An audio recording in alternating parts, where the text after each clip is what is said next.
आज म एउटा खाजा घरमा जेरी र समोसा खान पुगे। पसले दाइले सरासर खाली हातले जेरी समातेर मलाई दिनुभयो।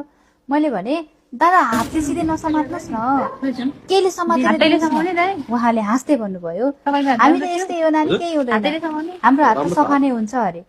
हो, हामी त यस्तै हो भन्ने एउटै वाक्यले हाम्रो देशको सरसफाई र जनस्वास्थ्यको धज्जी उडाएको छ। दाइ, तपाईको हातमा भएका हजारौं कीटाणु त्यो तातो जेरीसँग मेरो पेटमा जाँदा म बिरामी हुन्छ कि हुन्न? तपाईलाई यस्तै हो होला, तर मेरो स्वास्थ्यको लागि यो विष बराबर हो। नीति नहुँदाको हरेक भन्न चाहन्छु म यसलाई। खोइ मापदण्ड किन यस्तो भइरहेको छ? किन पसले दाइलाई सरसफाईको डरै छैन? नम्बर 1, अनुगमनको अभाव।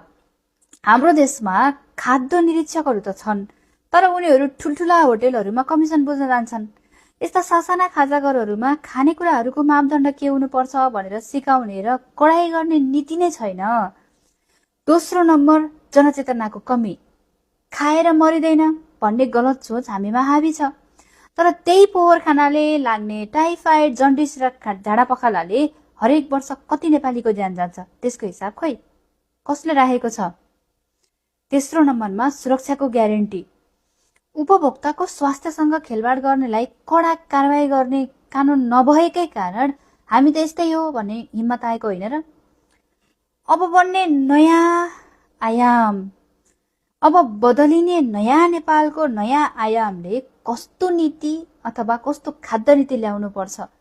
अब प्रश्न उठ्छ, घन्टीमा भोट हालेर के फेरिन्छ, के फेरिनु पर्छ?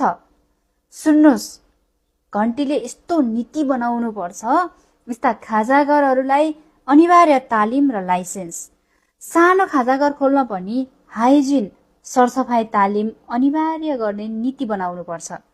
हातमा पन्जा, टाउकोमा टोपी र एप्रोन लगाएर मात्र खाना बेच्न पाउने नियम लागू गर्नुपर्छ। डिजिटल ग्रेडिङ सिस्टम हुनुपर्छ। हरेक पसलको सरसफाई हेरेर हरियो, पहेँलो, रातो स्टिकर यी पसलेहरूलाई पनि टाँसिनुपर्छ।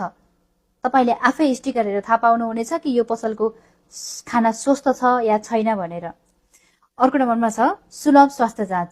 पसलेहरूको पनि नियमित स्वास्थ्य जाँच हुने नीति बनाउनु पर्छ ताकि उनीहरूबाट ग्राहकमा रोग नसरोस्।